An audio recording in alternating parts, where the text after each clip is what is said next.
لائیں کہیں کہ ہمارا رب اللہ ہے، پھر اس پر جم جائیں۔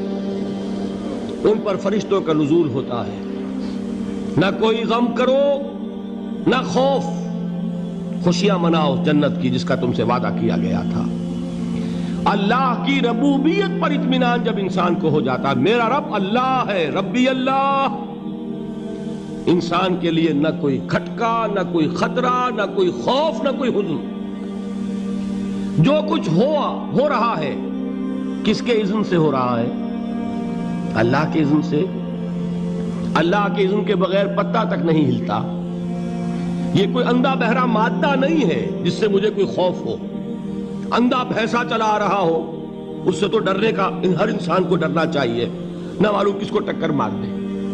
لیکن نہیں، اس کائنات کو چلانے والا ایک سمیع و بصیر خدا ہے، وہ جو میرا دوست ہے، میرا ولی ہے۔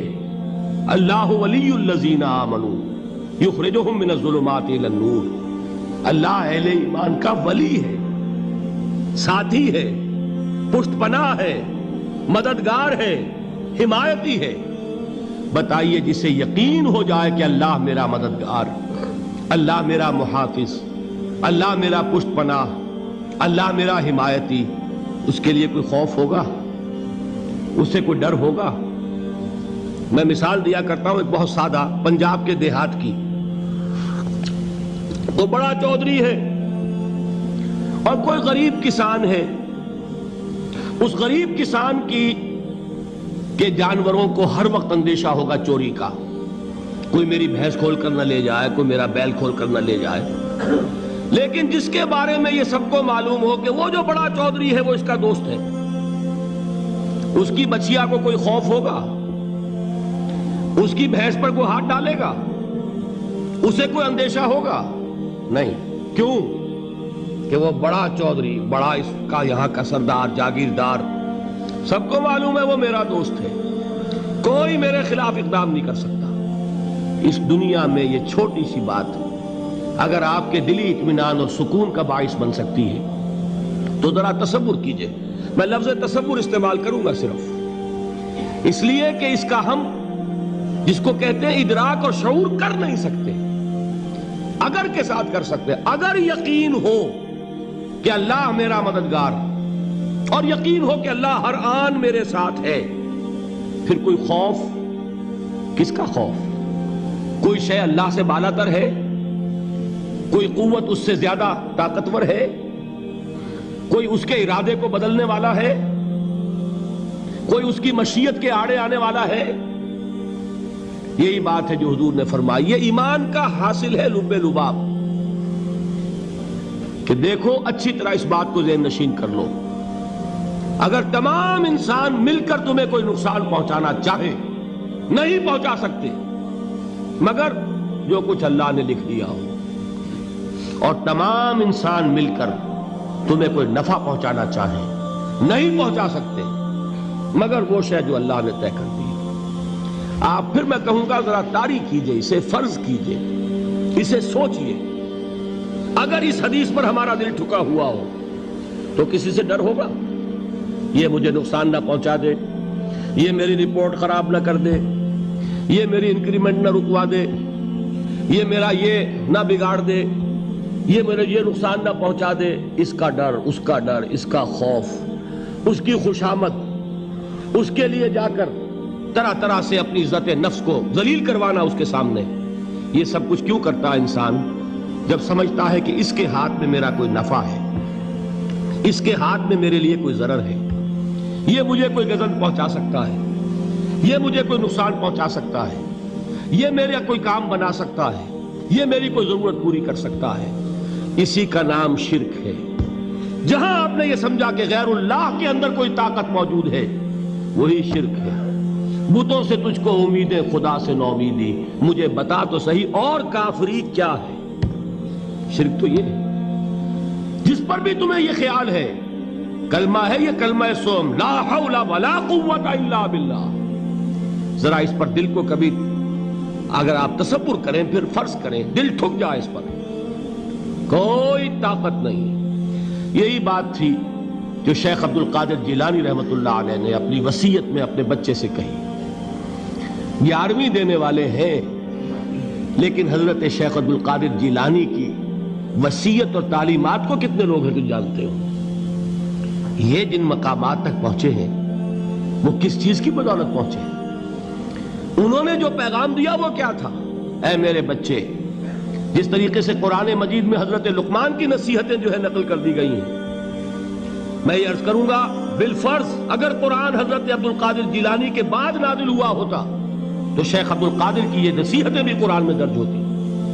اتنی اونچی نصیحتیں ہیں.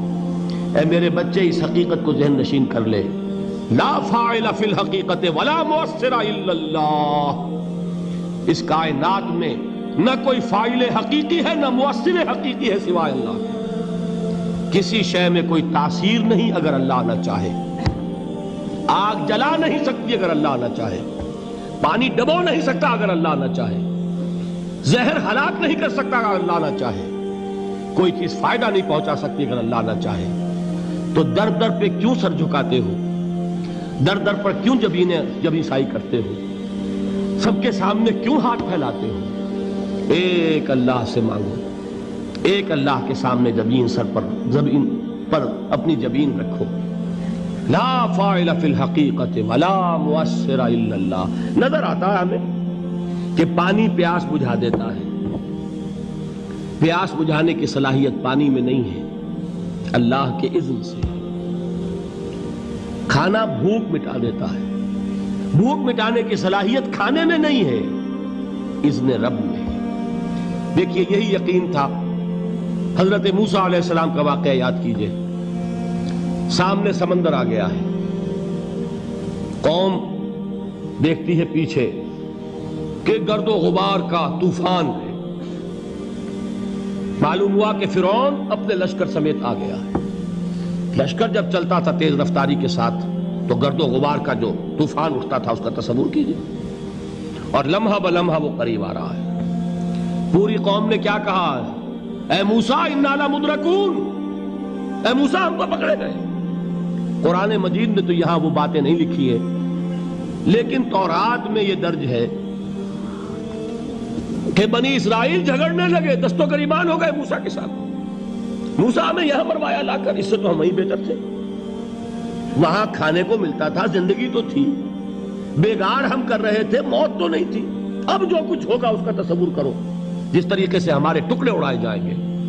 تو لڑ رہے ہیں حضرت موسیٰ علیہ السلام سے. یہ تورات کی تفصیل ہے. قرآن میں صرف اتنا آیا ہے، پریشان ہو کر انہوں نے کہا انا لمدرکون. موسیٰ ہم تو پکڑے گئے. اس وقت موسیٰ کا جواب کیا ہے؟ کلا ان معی ربی سیہدین. نہیں، میرے ساتھ میرا رب ہے، وہ راستہ دے گا. بتائیے کہاں راستہ نظر آ رہا ہے؟ یہ ہے ایمان بالغیب. راستہ نظر نہ آئے تب اللہ پر یقین ایمان ہے. جیب میں پیسے ہوں اور تب دل کو اطمینان ہے تو ایمان کس پر ہوا؟ پیسے پر، اللہ پر نہیں. جب وسائل و ذرائع نہ ہو اور پھر یقین ہو کہ اللہ مسبب الاسباب ہے، وہ اسباب کا پابند نہیں ہے، وہ اسباب کا محتاج نہیں ہے، اسباب اس کے محتاج ہیں. اگر یہ یقین ہے تو اللہ پر ایمان ہے. یہ نہیں ہے تو تمہارا ایمان اسباب پر ہے، وسائل پر ہے، ذرائع پر ہے، مادیات پر ہے، اللہ پر نہیں. اس وقت کہاں راستہ تھا؟ کوئی راستہ تھا؟ سمندر ہے اور ادھر سے لشکر آ گیا ہے. کلا ان معی ربی سیہدین. اب دیکھیے ایمان کہہ دینا آسان ہے، ہوا معکم اینما کنتم. جہاں کہیں بھی تم ہوتے ہو اللہ تمہارے ساتھ ہوتا ہے. لیکن اس کا یقین قائم ہو جائے تو زمین و آسمان کا فرق واقع ہو جائے.